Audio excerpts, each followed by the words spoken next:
अस्सलामुअलैकुम and a very warm welcome to सुबह की सोच। आप सबको कहेंगे खुश आमदीद और मैं हूं गजल अशरफ। मैं हूं वसीम लियाकत। सुबह की सोच के साथ मंडे भी है और हफ्ते का पहला दिन है। उम्मीद करते हैं कि हमारी तरह आप भी तरोताज़ा होंगे और अपने घरों से अपने दफातर पहुंच चुके होंगे। और जो लोग इस वक्त अपने घरों में मौजूद हैं उनसे गुजारिश है कि जल्दी से तैयार हुई है और उसके बाद अपने दफातर में पहुंचिए और वहाँ पे भी सुबह की सोच देखते रहिए क्योंकि बहुत इंटरेस्टिंग होने वाली है आज की सुबह की सोच। एग्जैक्टली और आज हमारे पास अच्छी अच्छी सोशल स्टोरीज भी हैं और सब चीज़ें भी। आज सबसे पहले अगर अच्छी सोशल स्टोरी तो नहीं है लेकिन ये है कि सबक आमोज भी है। हाँ। एग्जैक्टली इसमें ये है कि गिलगित बल्तिस्तान जिसकी जन्नत नज़ीर वादी हुंजा में जहां कुदरती हुस्न हर जाविये से झलकता है, दो सयाहों ने एक ऐसा अमल किया जिसने सयाद के हुस्न पर बदनुमा दाग लगा दिया।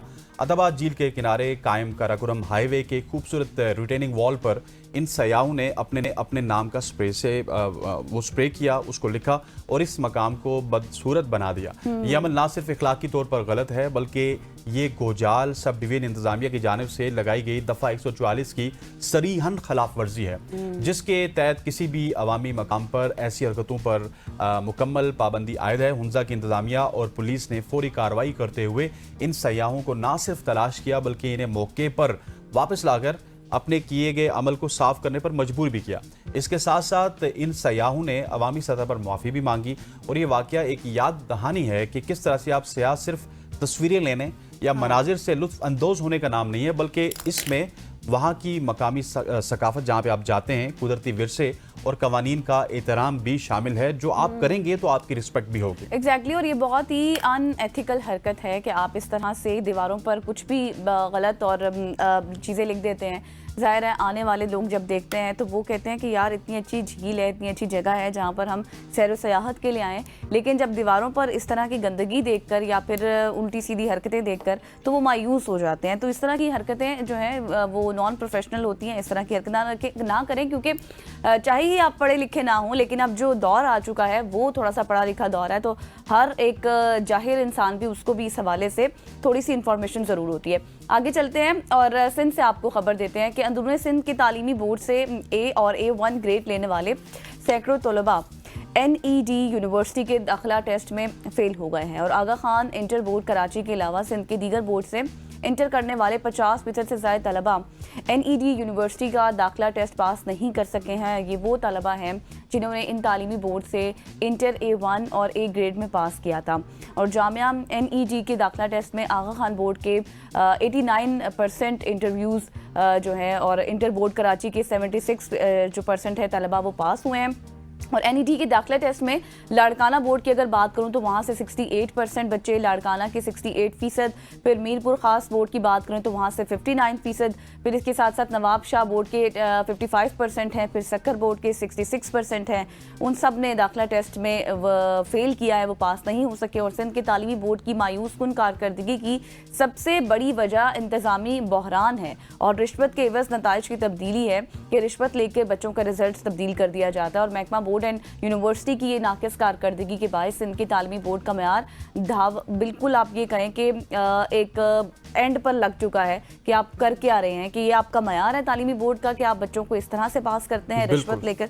लेकिन अब तो एक तादाद ज़्यादा है बच्चों की। बिल्कुल ऐसे ही ये बोसीदा निज़ाम हो चुका है और इसमें सिंध गवर्नमेंट को हम कहें या फिर सिंध की जो मिनिस्ट्री ऑफ एजुकेशन है उनको कहें, मूरत इल्ज़ाम तो किसी ना किसी को हमने ठहराना है क्योंकि ये आज से इस तरह की स्टोरीज नहीं आ रही, ये बहुत पुराना अब हो चुका है। जिस तरह से गजल ने कहा कि इसका एंड लग चुका है, तकरीबन 15-20 साल से हम इस तरह की स्टोरीज कवर भी कर रहे हैं, खुद देख भी रहे हैं, सुन भी रहे हैं और अब आपको बता भी रहे हैं। खवातीन वज़ात आगे बढ़ते हुए आपको बताते हैं एक ऊंट की दिलचस्प कहानी। अच्छा। क्या ऊंट का एक आंसू 26 किस्म के सांपों के जहर के लिए मौसर है? ये एक सवाल है मेरा। अच्छा। और इस सवाल का जवाब है जी हाँ।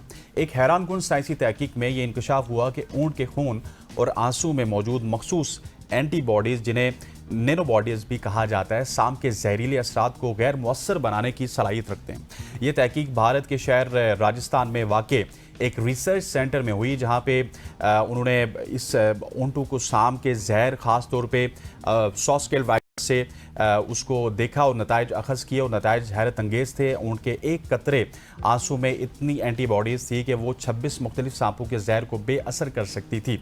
इसी नोयत की और तहकीक मुत्तहिदा अरब अमारात के शहर दुबई में भी हुई, जहाँ साइंसदानों ने ऊँट के आंसू में ऐसे अज्जा पाए जो अंदरूनी खून बहना और खून के जमने जैसे ख़तरनाक असरात को मौसर तौर पर रोक सकते हैं। सो ऊँट हमारे भी रेगिस्तानों में हो तो वहाँ पे भी ये एक अच्छी खबर है कि ऊँट का जो आंसू है या फिर उसके खून का कतरा है उसमें तो बहुत ज़्यादा फिर ताकत है। बिल्कुल, जैसे आपने कहा है ना कि इसमें बहुत सारे नेचुरल कंपाउंड्स होते हैं उनके आंसुओं में, और इसके साथ साथ एंटीबॉडीज़ होती हैं जो कि आपकी जो काफ़ी इफेक्टिव होते हैं। और इसके साथ साथ अभी मैं थोड़ी सी इसके ऊपर मजीद जब रिसर्च कर रही थी तो मैंने पढ़ा कि अभी इसके ऊपर इन्वेस्टिगेटिव रिसर्च जारी है। अभी कोई खास इसकी प्रैक्टिकल काम नहीं किया गया, लेकिन ये है कि ये रिसर्च की गई है। हाँ, रिसर्च की गई है और रिसर्च से ये चीज़ सामने आई है। जब इसके ऊपर मजीद पेशरफ्त होगी तो आपसे शेयर और हमारी स्टोरीज बताने का मेरे ख्याल मकसद भी ये होता है कि ये अभी स्टोरीज अभी बन रही होती हैं। अभी इन पे बिल्कुल इनिशियल रिसर्च हुई होती है। कोई भी स्टोरी, हम बहुत कम स्टोरीज ऐसी करते हैं जो अभी कमर्शियली अवेलेबल होती हैं कि आपको मार्केट में इस तरह की चीज़ अवेलेबल होगी। एग्जैक्टली।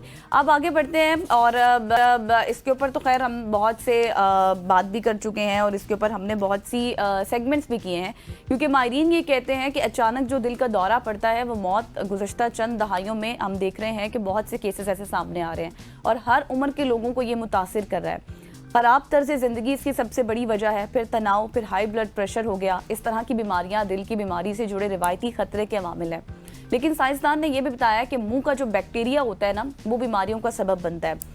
जब आपकी शरियानों में सोजिश का बायस बनती है, जब आप मतलब आपके दांतों में कैविटीज़ हो जाती हैं और फिर जिस्म में सोजिश या हार्ट अटैक की वजूहात में से ये एक है।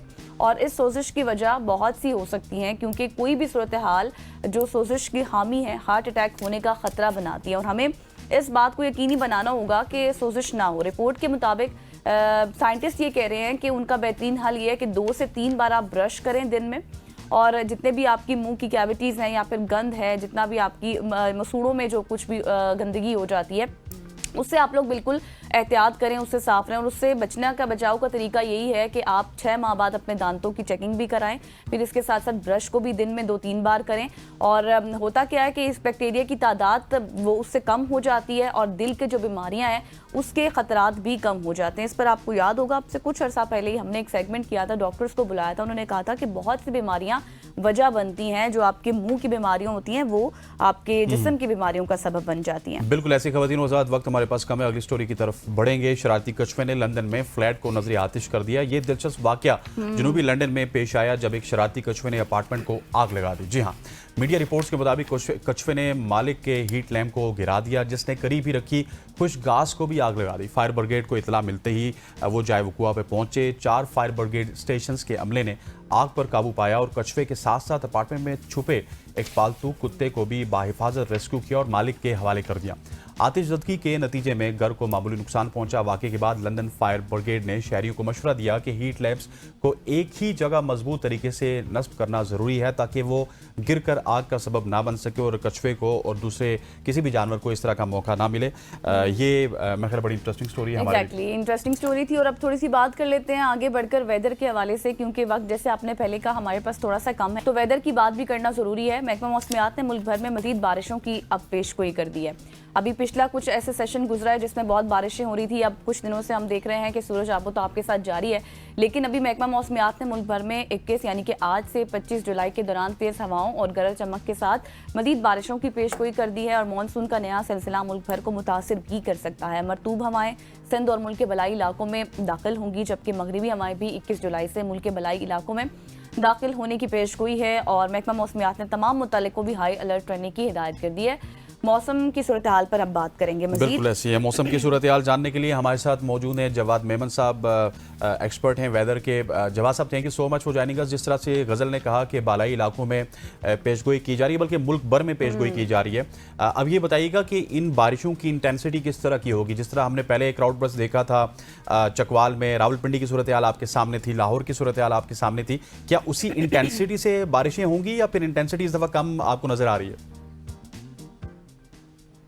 नहीं, देखें, पिछली दफ़ा जो सिस्टम आया था वो एक खासा ताकतवर सिस्टम था। वेंडमार्क लो प्रेशर की सूरत में जो है वो पंजाब के इलाकों में दाखिल हुआ था और इसके ज़ेर असर जो है वो काफ़ी शदीद बारिशें हमने देखी। ये जो मौजूदा जो आने वाला जो सिस्टम है जो कि आज दोपहर या शाम से जो है इसके असरात आना शुरू हो जाएंगे, ये पिछले सिस्टम से जो है वो काफी हद तक इसकी इंटेंसिटी कम है। लिहाजा इसमें इस दौरान जो बारिशें रहेंगी वो पिछले सिस्टम से जो है उनकी इंटेंसिटी भी काफी कम रहेगी। लेकिन ओवरऑल अगर देखा जाए तो आज से लेके अगले 4 से 5 दिनों तक जो है वो इस्लामाबाद समेत पंजाब के काफी सारे एरियाज में जो है वो वक्फे वक्फे से बारिशें रहेंगी। इस दौरान जो है वो इन इलाकों में 2 से 3 मौसलाधार बारिश के इवेंट्स भी देखे जाएंगे। सही। अच्छा जवाद साहब, जल्दी से कराची का भी बता दें, वहां पे भी इसी तरह की सूरत हाल रहेगी फिर? नहीं, कराची में देखें एक लो प्रेशर सिस्टम जो दाखिल हुआ था उसके जेर असर जो है वो उम्मीद थी कि बारिशें रहेंगी, लेकिन फिलहाल अब तक कोई भी बड़ा इवेंट नहीं हुआ है। और अगले 4 से 5 दिनों तक या ये जो हफ्ता शुरू हुआ है फिलहाल कराची और उसके आसपास के इलाकों में एज सच कोई खास बारिशें नहीं है। समंदरी हवाएं बहाल हो जाएंगी तो फिर इसके जेर असर जो कराची का एक मानसून का जो वेदर होता है लेट नाइट अर्ली मॉर्निंग, यहाँ पर जो है वो लाइट रेन, कहीं पासिंग शावर, ड्रिजल का ये सिलसिला रहेगा। ठीक। अच्छा जवाद साहब, हमारे पास चीफ मेट्रोलॉजिस्ट भी मौजूद थे पिछले दिनों, और जब हमने उनसे बात की थी तो उन्होंने कहा कि ये जो सिलसिला है ये 31 जुलाई तक जारी रहेगा। क्या अब 25 के बाद हम एक नया स्पेल देखेंगे जो कि एक हफ्ता और एक्सटेंड हो जाएगा? देखें, पंजाब के लिए, नॉर्दर्न एरियाज के लिए ये सिलसिला आज से शुरू हो रहा है और 25-26 तक जारी रहेगा। इसके बाद जो है वो बे ऑफ बंगाल में 24 तारीख के आसपास जो है वो एक और ताकतवर सिस्टम बनेगा, जिसकी उम्मीद की जा रही है फिलहाल कि 28, 29 या 30 तारीख के आसपास जो है ये सिंध की तरफ मूव कर सकता है। अगर ये अच्छी इंटेंसिटी के साथ आता है तो फिर सिंध और बलूचिस्तान के इलाकों में जो है वो एक नया स्पेल शुरू हो सकता है। लेकिन फिलहाल लॉन्ग रेंज फोरकास्ट है, आने वाले दिनों में जो है वो मजीद पिक्चर क्लियर होगी कि ये सिस्टम इस तरह मूव करता है या नहीं करता है। सही। Thank you so much Jawad Memon साहब, आप हमारे साथ मौजूद थे और मौसम की सूरत हाल से रिलेटेड बता कि अब आगे किस तरह से स्पेल आ सकता है। कराची की सूरत हाल से भी आपने आगाह किया। यहाँ पर लेंगे एक ब्रेक और ब्रेक के बाद बात करेंगे एक बहुत ही अंधोनाक वाक़े के हवाले से। स्टे विद अस।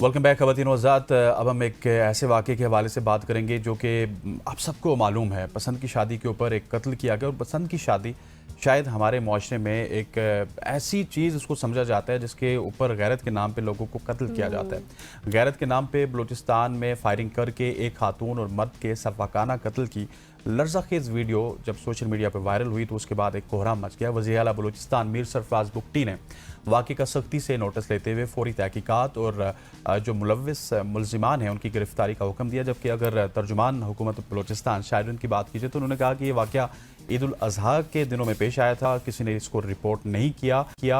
अब हुकूमत की मुद्दत में मुकदमा दर्ज किया जा रहा है। शायरीन ने यह भी कहा कि इस वाक़े में 12 मुलजिमान को गिरफ्तार कर लिया गया और मज़ीद मुलजिमान की गिरफ्तारी के लिए छापे मारे जा रहे हैं और अभी जो लाशें हैं वो बरामद नहीं हैं। एग्जैक्टली ये ईद उल अज़हा के टाइम का वाक़या है और अब जब ये वीडियो वायरल हुई सोशल मीडिया पर तो जिस तरह से हसनैन आपने कहा कि कोहराम मच गया और अब इसको मज़ीद इन्वेस्टिगेट भी किया जा रहा है। मुस्तफ़ा बुज़दार ब्यूरो चीफ कोयटा हमारे साथ मौजूद है, उनसे जानते हैं कि इस वाक़े की अभी तक कितनी इन्वेस्टिगेशन हो चुकी है, क्या कातिलों को पकड़ा गया है या फिर नहीं, क्योंकि इस अंधोनाक वाक़े में एक और हवा की बेटी इस निज़ाम के हाथों कत्ल हो गई है और जिस तरह से उसके हस्बैंड की बात करें तो उसको डबल जिस तरह से ये असैसिनेशन की गई है दोनों की।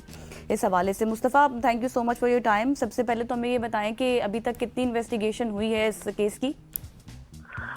शुक्रिया। बिल्कुल ऐसा है गज़ल अशरफ के हुकूमत हमेशा जो है बलूचिस्तान की वो जगाने पे ही जागती है। जैसा कि तर्जुमान बलूचिस्तान हुकूमत का कहना है कि ये ईद से कबल का वाक़या है। इतना अंदरनाक वाक़या हुआ है, वहाँ पे 2 लोग कत्ल हुए हैं, उनकी कब्रें तक तैयार हुई हैं और हुकूमत को पता तक नहीं चला और सोशल मीडिया पे वीडियोस वायरल होती हैं एक जुल्म की, तो उसके बाद जो है बाकायदा वज़ीर आला हुए या तर्जुमान बलूचिस्तान हुकूमत हुए वो जो है सामने आते हैं और बाकायदा नोटिस लिया जाता है। अच्छी बात है, जाग गए हैं, देर है दुरुस्त है।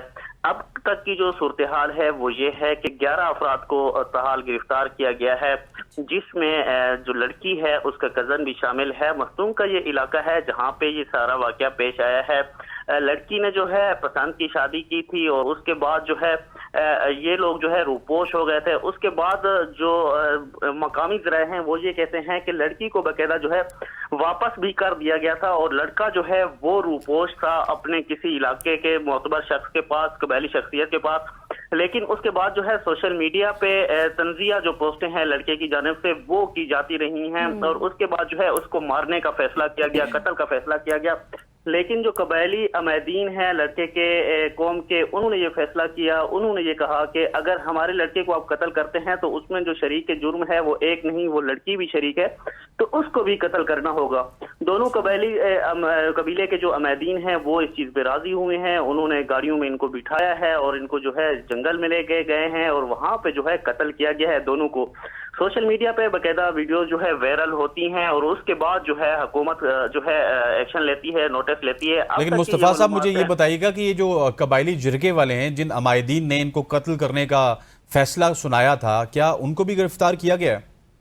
जी, एक अर्नी कबीले के कबायली रहनुमा हैं, उनको जो है गिरफ्तार किया गया है। लेकिन अफसोस से कहना पड़ रहा है कि जब भी यहाँ कानून में हरकत आता है तो यहाँ पे जो कबाइल हैं वो जो है ब्लैकमेलिंग पे उतरे हैं। कानून जब हरकत में आया है, गिरफ्तारियां अमल में लाई जा रही हैं। यहाँ पे एक समलानी या सतकजई कबीले की जानिब से नहीं बल्कि दूसरे कबाइल भी जो है उठ खड़े हुए हैं और उनका कहना है कि ये जो गिरफ्तारियां हैं ये कबूल नहीं है और एक जो कत्ल हुआ, यानी कि 2 जो कत्ल हुए हैं उनके इल्जाम में इनको जो गिरफ्तार करना जो है वो दुरुस्त नहीं है और बाकायदा उनकी जानिब से सख्त जो लाए अमल है वो देने का जो है ऐलान किया गया है।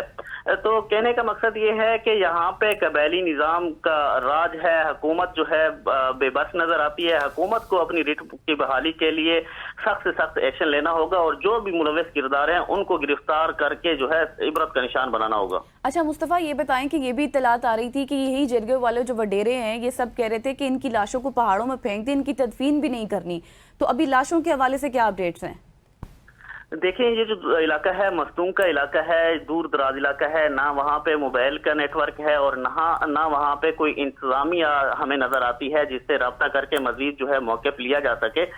ताहाल ये पता चलाया गया है, जो हुकूमत को मौक़िफ़ सामने आया है वो भी तर्जमान हुकूमत के जरिए या फिर वज़ीर आला के ट्वीट के जरिए कि अब तक की जो गिरफ्तारियां हैं वो 11 जो है वो अमल में लाई गई हैं।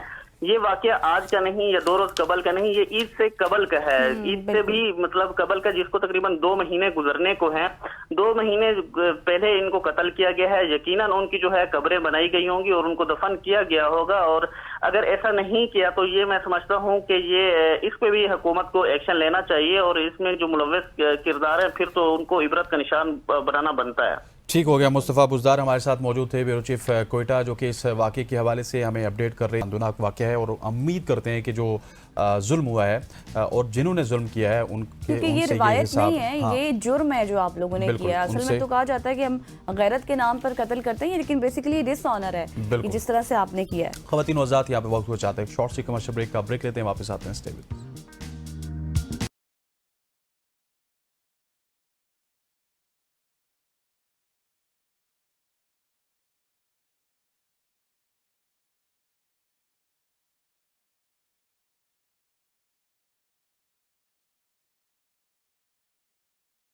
Welcome back. ख़वातीन वज़ात, अब मुल्क की सियासत की बात करेंगे। खैबर पख्तूनख्वा की सियासत इस वक्त शदीद हलचल का शिकार है, जहाँ सेनेट इंतखाबात एक बार फिर सियासी चालू, अंदरूनी बगावत और गैर मुतवक्के इत्तेहादों का मैदान बन चुके हैं। एक तरफ PTI के नाराज़ उम्मीदवार पार्टी फैसलों को चैलेंज कर रहे हैं, दूसरी जानिब अपोजिशन जमातें गैर मामूली हमांगी के साथ इन बागियों का रास्ता रोकने के लिए सफ़बंदी कर चुकी हैं। इस इंतखाब में किसका पल्ला भारी होगा और क्या जमहूरी रवायात एक बार फिर सियासी चालों को की नज़र होंगी? इन्हीं सवालात के हम जवाब जानने की कोशिश करेंगे आज के इस सेगमेंट। एग्जैक्टली और हमें ज्वाइन कर लिया इस वक्त शौकत यूसुफजई साहब ने। Thank you so much sir for your time. सबसे पहले जिस तरह से हसनैन ने भी बात की, आपके ख्याल में खैबर पख्तूनख्वा असम्बली में सेनेट इंतखाबात के लिए जो पार्टी के नाराज़ उम्मीदवार हैं उनके कागजात नामजदगी वापस ना लेना PTI की अंदरूनी सियासत या क़यादत पर किस किस्म के असरात डाल सकता है और आप इस मामले को किस तरह से देख रहे हैं? बहुत शुक्रिया। देखिए, ये पार्टी के ऊपर डिपेंड करता है कि वो डिसिप्लिन कितना इसमें पार्टी में बरकरार रख सकते हैं। इस वक्त अगर वो डिसिप्लिनरी एक्शन ले लेते हैं तो फिर तो मेरे ख्याल से कोई फ़र्क नहीं पड़ेगा और मैसेज जाएगा तमाम मेंबरान को कि अगर वो अपने पार्टी उम्मीदवारों को वोट नहीं देंगे तो फिर उनके खिलाफ कार्रवाई होगी। तो मेरे ख्याल से कोई असर नहीं पड़ेगा, क्योंकि इस वक्त जो ग्रुपिंग नज़र आ रही है उससे पार्टी के बिल्कुल पार्टी को नुकसान भी हो रहा है, पार्टी का डिसिप्लिन बड़ा कमज़ोर नज़र आ रहा है। तो इस लिहाज से ये कि जब बात तय है कि जी ये जो लिस्ट है ये वाकई अगर इमरान खान ने दी है तो फिर उस पे मेरे ख्याल से तकसीम होना या उस पे एतराज़ करना ये बहुत ही कमज़ोर सोच है। अगर बैरिस्टर गौहर साहब, सलमान अकरम राजा साहब, उमर अयूब साहब ये कह रहे हैं कि ये लिस्ट जो है वो इमरान खान ने इसकी अप्रूवल दी है, तो फिर तमाम लोगों को इस पे अमल करना चाहिए। और मैं समझता हूँ कि बेहतरीन जरिए ये है कि सबको डिसिप्लिन के दायरे के अंदर लाया जाए पार्टी में। ठीक हो तब जाके गया। वो शौकत साहब, मुझे कहा कि इस वक्त खबरें गर्दिश कर रही हैं कि खैबर पख्तूनख्वा में सेनेट इंतखाबात में पाकिस्तान तहरीक इंसाफ के बागी उम्मीदवारों के खिलाफ सूबाई हुकूमत और अपोजिशन जमातें, जमीयत उलमा इस्लाम, पाकिस्तान मुस्लिम लीग नून और पाकिस्तान पीपल्स पार्टी समेत दीगर एक पेज पर आ गए और इनका रास्ता रोकने का मंसूबा तैयार कर लिया गया। इसमें कितनी सच्चाई है? देखिए, जो फार्मूला सामने आया है तो 6-5 का, तो अगर ये इस फार्मूले के ऊपर वो मुत्तफिक हैं और वो अपने मेंबरान को बाउंड कर दें तो फिर क्या होगा? अगर पीटीआई के 4-5 लोग बागी भी हो जाएं तो 4-5 वोटों से तो कुछ फर्क नहीं पड़ता है ना, जब अपोजिशन और गवर्नमेंट के मेंबरान का इत्तेहाद हो एक इशू के ऊपर। तो मेरे ख्याल ये है कि ये जो इन्होंने फैसला किया है कि करप्शन को रोकना है, हार्स ट्रेडिंग को रोकना है, जो फार्मूला दिया है 6-5 का, मैं समझता हूँ कि अच्छी बात है। ठीक है, एक आधी सीट हमारी और भी बन सकती थी पीटीआई की, लेकिन उसमें ये कि फिर वही चीज़ होती कि लोग पैसा लगा के असम्बली में आते। तो मेरा जहाँ तक ख्याल है पीटीआई ने बहुत ज़बरदस्त डिसीजन लिया है, अपने सूबे को बहुत बड़ी बदनामी से बचाया है। और अगर इस पे अमल दरामद हो गया तो अगर कोई खड़ा हो भी जाए तो उससे कोई फर्क नहीं पड़ेगा, अगर दोनों हुकूमत और अपोजिशन जो है वो एक साथ बैठकर डिसीजन ले ले तो मेरे ख्याल से इससे कोई फर्क नहीं पड़ेगा। दोनों तरफ से अपने अपनी जो मतलूबा स्कोर है वो पूरा कर लेंगे। सही। तो सर ये भी कि अब जो खैबर पख्तूनख्वा असम्बली में जो मखसूस नशिस्तें हैं वहाँ पर हलफ बर्दारी में बार बार रुकावटें डालने की हिकमत अमली जो है उसको आप किस तरह से देख रहे हैं, क्योंकि ये एक बार नहीं हुआ, और क्या ये जमहूरी अमल को मुतासिर नहीं कर रहा आपके मुताबिक? देखिए, जमहूरी अमल तो खैर नहीं है। जमहूरी अमल होता तो ये तो सुप्रीम कोर्ट का जो पहला फैसला था वो तो ये था कि पीटीआई को इस नशिस्तें दे दी जाए। तो अब ये तो ख्वाहिशात के ऊपर फैसले हो रहे हैं ना, वो जमहूरी नहीं है। अच्छा। ख्वाहिशात के ऊपर हो रहे हैं। फिर आप ये देखें कि अलीमीन गंडापुर साहब जो है वो सुप्रीम कोर्ट गए हुए हैं अपने उस हवाले से, क्या पीटीआई की नशिस्तों के हवाले से, तो उस पर कोई डिसीजन अभी तक आया नहीं है। तो इसीलिए शायद स्पीकर साहब और जो दूसरे लोग हैं वो शायद चाहते हैं कि उस डिसीजन तक इस अमल को रोका जाए। लेकिन इसमें आप देखें कि जो इलेक्शन कमीशन है वो कितना पार्टी बनता जा रहा है, और उनकी जो पार्टी होने की वजह से बहुत बड़ा नुकसान जमहूरियत को ये हो रहा है कि अगर स्पीकर ने इजलास मुलतवी किया है और उसकी रीज़न भी बताई है तो उसमें मुदाखलत करने के बजाय कि जी आप जाएं गवर्नर हाउस में हलफ उठाएं, तो एक कानूनी नुक्ता भी उठेगा ना कि आप रजिस्टर वहाँ कौन सी होगी, किस रजिस्टर पे वो दस्तखत करेंगे जब हलफ लेंगे।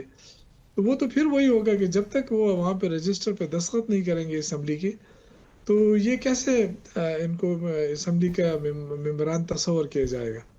तो एक आईनी खिला ज़बरदस्ती एक बहरान पैदा करने की कोशिश कर रही है वफाकी हुकूमत और इलेक्शन कमीशन।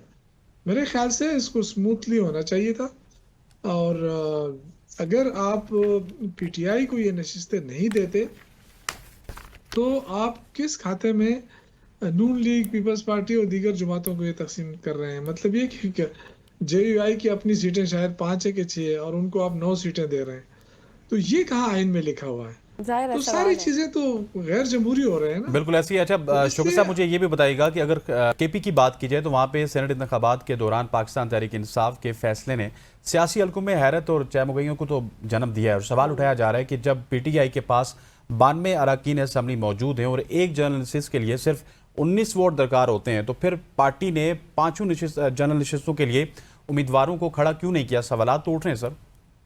देखिए, मैं तो ये अर्ज कर रहा हूँ ना कि अगर तहरीक इंसाफ कंसेंसस के ऊपर काम कर रही है, तो ये मैंने शुरू में कहा कि ये अच्छी बात है कि अगर तहरीक इंसाफ चाहे तो एक सीट और भी ले सकती है, 6 के बजाय 7 ले सकती है। लेकिन ये है कि फिर वो ड्रामा शुरू हो जाएगा ना, जो मुखालफिन है वो पैसा लगाएंगे, फिर हॉर्स ट्रेडिंग शुरू हो जाएगी।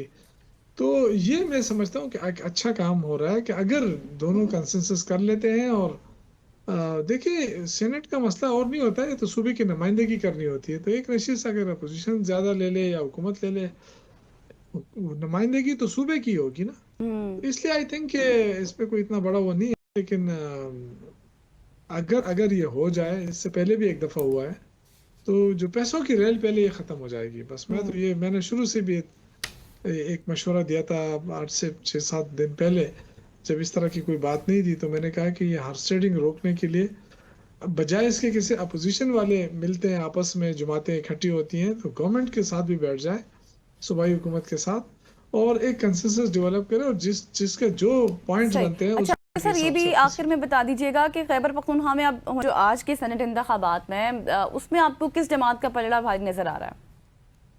देखिए, मुझे तो अब ये कंफर्म नहीं हो रहा है कि ये इलेक्शन हो जाएंगे, क्योंकि कुछ चीजें जो है अदालतों के अंदर हैं, कुछ आई डोंट थिंक एम्बिग्विटीज हैं। ये जो लोग वोट कास्ट कर रहे हैं, इसका क्या असर होगा, और क्या ये डिले हो सकते हैं। और अगर स्मूथली हो जाते हैं, तो मैं तो ये कह रहा हूँ कि अगर कंसेंसस हुआ है और कंसेंसस आगे चला जाता है, तो इस वोटिंग की नौबत नहीं आएगी। लेकिन कुछ लोग हैं जो शायद विड्रा नहीं कर रहे हैं, और वो चाहते हैं कि वो इलेक्शन कराएं। तो अगर उस हद तक नौबत आ जाती है, तो फिर तो इलेक्शन कराने पड़ेंगे। और इलेक्शन के दौरान भी ये चीज़ें जो जो इन्होंने मुआहदे पे पहुंचे हैं, अगर वो उस तरह हो जाए तो बेहतर होगा। नहीं तो फिर वही हॉर्स ट्रेडिंग का मामलात बिल्कुल। आपके सामने होंगे। फिर यही जो कॉरिडोर हैं हमारे, जो असम्बलियों के बाहर शौकत जो अजीज है, साहब, वहाँ पे आपके कोई नहीं वक्त खड़े। का बहुत बहुत शुक्रिया। Thank you so much giving us your valuable time. ख़वातीन हज़रात, यहाँ पे वक्त हो जाता है एक न्यूज़ ब्रेक लेते हैं, वापस आते हैं। स्टे विद अस।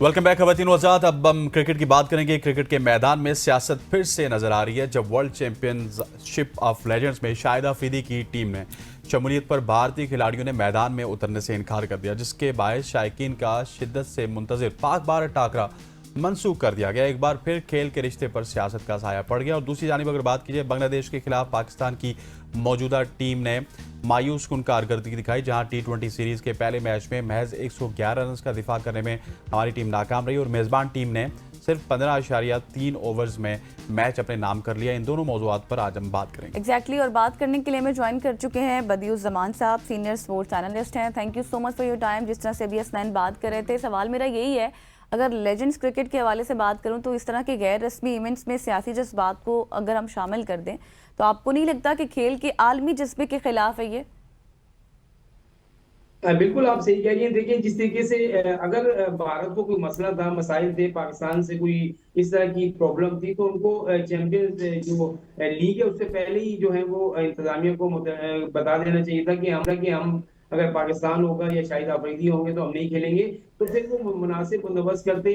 अब एक ऐसे मौके में जब जिस दिन मैच शुरू होने उस दिन सुबह आपकी स्टेटमेंट आती है कि शाहिद अफरीदी को खिलाओगे तो हम नहीं खेलेंगे, ये क्रिकेट के खिलाफ है। देखें, सियासत अपनी जगह जो है वो, खेल अपनी जगह, खेल एक दूसरे को जोड़ते हैं। और सियासत में अगर आप बयानबाजी करते हैं तो करते रहे, लेकिन यहाँ पर सिर्फ और सिर्फ बात यह है कि वहां पर की हुकूमत, उनका दबाव भी है, क्योंकि आपको मालूम है कि ये यूसुफ पठान और अभिजन सिंह जो है वहां की पार्लियामेंट का भी हिस्सा है, तो उनको वहां से भी दबाव था।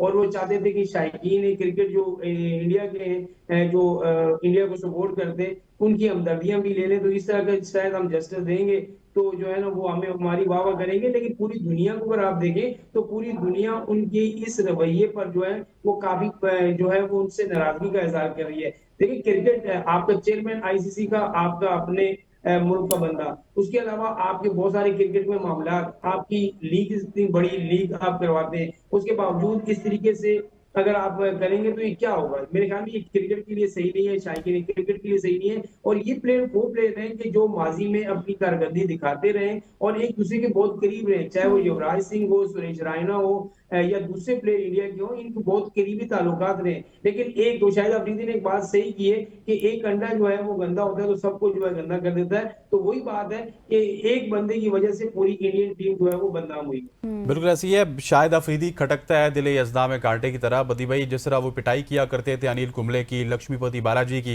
इरफान पठान की, आज वही शाहिद अफरीदी उनको खटक रहे हैं।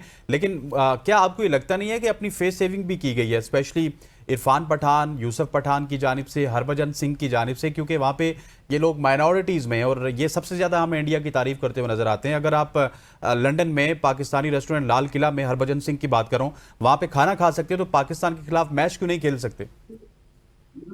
बिल्कुल आप सही कह रहे हैं। देखिए उनको पाकिस्तानी खानों से जो है ना वो प्रॉब्लम नहीं है, वो पाकिस्तानी खाने वहां जहाँ पे बड़ी शौक से खा रहे हैं लेकिन उनको पाकिस्तान क्रिकेट टीम से खेलने से मसला। अगर ये मैं बता दूं, सिर्फ और सिर्फ हरभजन सिंह को शाहिद अफरीदी से मसला है, पाकिस्तान टीम से मसला नहीं है। क्योंकि शाहिद अफरीदी एक ऐसा बंदा है कि जो हर जगह जो है वो गलत को गलत कहता है और सही को सही कहता है। हालांकि उसने ये भी कहा कि भाई अगर आपने नहीं खेलना था तो पहले आप बता देते और उसके बाद हम और कोई इंतजामिया बंदोबस्त कर थी। तो इस तरीके से हरभजन सिंह एक में बता रहा हूँ। और ये इरफान पठान जो है और यूसुफ पठान, ये तो मेरी समझ में नहीं आया कि किस तरीके से उनका साथ दे रहे हैं। सिर्फ और सिर्फ इन्होंने प्री प्लानिंग किया हुआ है और वहां दिन में आपने आके प्रैक्टिस की, शाम को जब मैच होना था और उससे पहले एक दिन पहले आप कह देते हैं कि हम नहीं खेलेंगे, शाहिद अफरीदी खेलेगा। तो या शाहिद अफरीदी ने आपका क्या बिगाड़ा है? जब सियासत हो रही है तो उस सियासत में अगर वो अपने मुल्क के लिए बयान दे रहा है तो उसमें क्या गलत है? आपके कितने लोगों ने उल्टे सीधे बयान दिए, लेकिन हमने कोई गलत बात नहीं की। हमने ये कहा,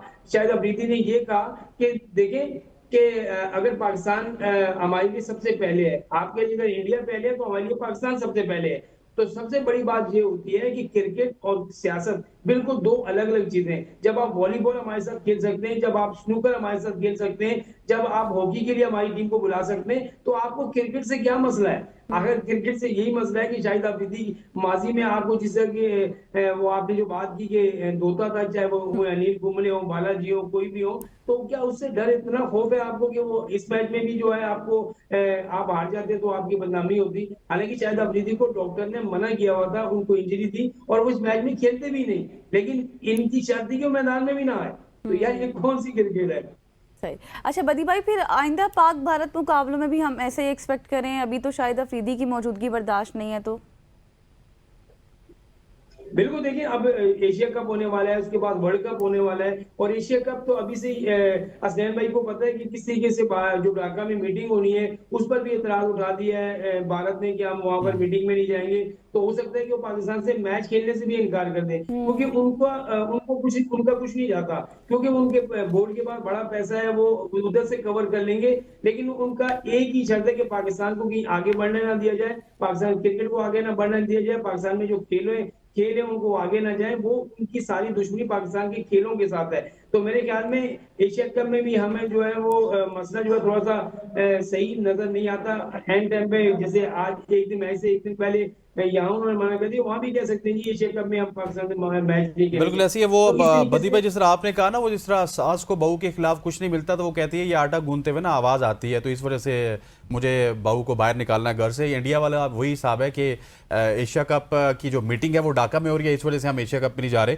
खैर सर, थोड़ा सा आगे बढ़ते हैं। ढाका की अब मैंने बात की है तो शेर बंगला स्टेडियम की बात करते हैं। वहाँ पे पाकिस्तान और बांग्लादेश के दरमियान मुकाबले की बात करते हैं। स्टार्ट बड़ा अच्छा था, फ़खर जमान अच्छा खेल रहे थे, लेकिन हर जगह पे इंटेंट नहीं चलता सर। बांग्लादेश की सिचुएशन पे अगर आप 130-40 रन बना लेते तो शायद मैच बड़ा अच्छा हो सकता था। देखिए सबसे बड़ी बात ये होती है कि असलैन भाई आप बड़ी बातें ना किया करें। होता ही है कि जब हम यहाँ से जाते हैं ना किसी दूसरे मुल्क में, तो हम बड़ी बड़ी बातें करके जाते हैं।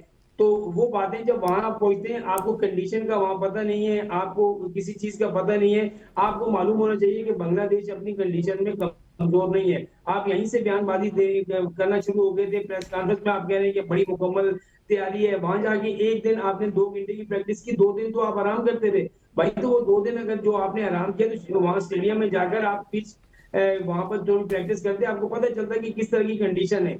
वहां तो कंडीशन ऐसी है कि वो आपको जीतने नहीं देंगे, मैं पहले बता रहा हूँ आपको। और दूसरा, एकदम से हसनैन भाई, एकदम से आप 11-12 लड़कों को जो है वो नए लड़कों को खिला देना, ये भी फैसला दुरुस्त नहीं है। मेरे ख्याल में जो सीनियर प्लेयर है उसके साथ अगर 2-3 या 4 प्लेयर आप खिलाते हैं तो वो आपके लिए ज्यादा सोचमंद साबित है। ये आपके एशिया कप की तैयारी है, ये आपकी जो है T20 वर्ल्ड कप की तैयारी है। मुझे नहीं लगता कि इस टीम के साथ हम एशिया कप और वर्ल्ड कप जीत सकते।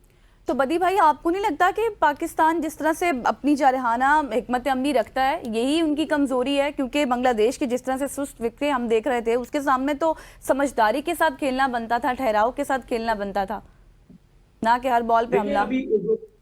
अभी जो पर्सन टीम आ रही है उसके बाद जो माइक हैसन का आपने बयान सुना होगा, उसने कहा जी कि हम बिल्कुल भी इस क्लोज नहीं पेश करेंगे, हम बुरा खेलें। और क्रिकेट जो है इंटरनेशनल म्यार की बिल्कुल नहीं थी, और ये मॉडर्न डे क्रिकेट है, हमें इसका कोई वो नहीं करना चाहिए। देखिए, आप जिन प्लेयर को खिला रहे हैं, आपने रिजवान को क्यों बाहर किया जी? परफॉर्मेंस अच्छी नहीं। बाबर को क्यों बाहर किया? परफॉर्मेंस अच्छी नहीं। शाहीन की परफॉर्मेंस अच्छी नहीं।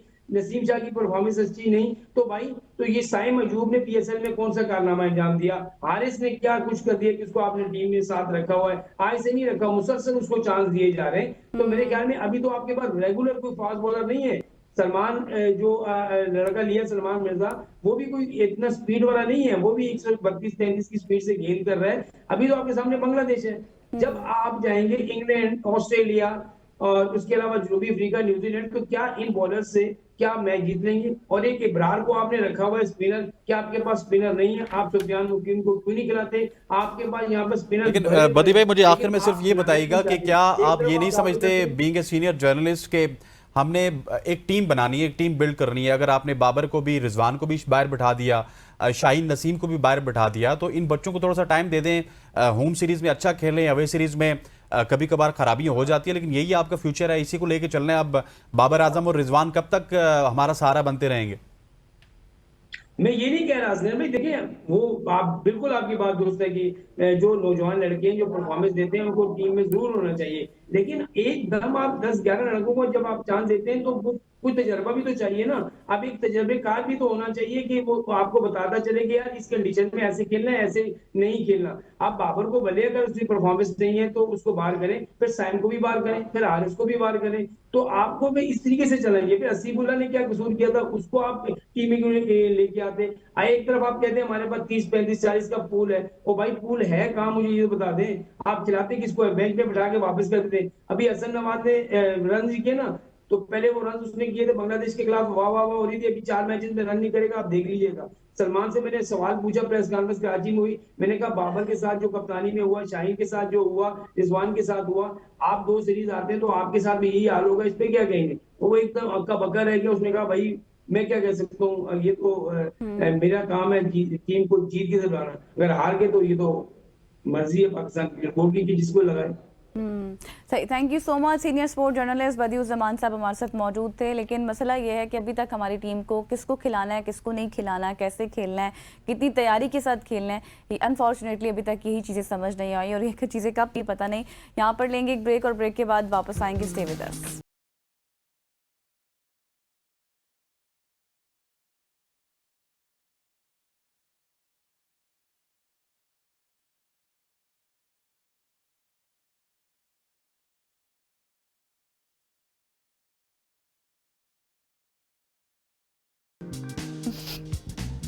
Welcome back after the break. और आज के शो में इस सेगमेंट में हम बात करेंगे उन लोगों के लिए, ख़ास तौर पर सेगमेंट है जो कैमरे के सामने आने से थोड़ा सा हेजिटेट फील करते हैं, लेकिन जाहिर है पैसा भी एक नीड है और पैसे भी कमाने चाहते हैं। और फिर उसके साथ साथ यूट्यूब, जो आजकल आपको पता है एआई का दौर है, यूट्यूब कितनी ज़्यादा फेमस हो चुकी है, लेकिन फेस के बगैर। और हमारे साथ आज मौजूद है इन स्टूडियो सैफ खान खटक, जो वो शख्सियत हैं जिन्होंने फेसलेस यूट्यूब चैनल्स की दुनिया में कामयाबी हासिल की है। और अब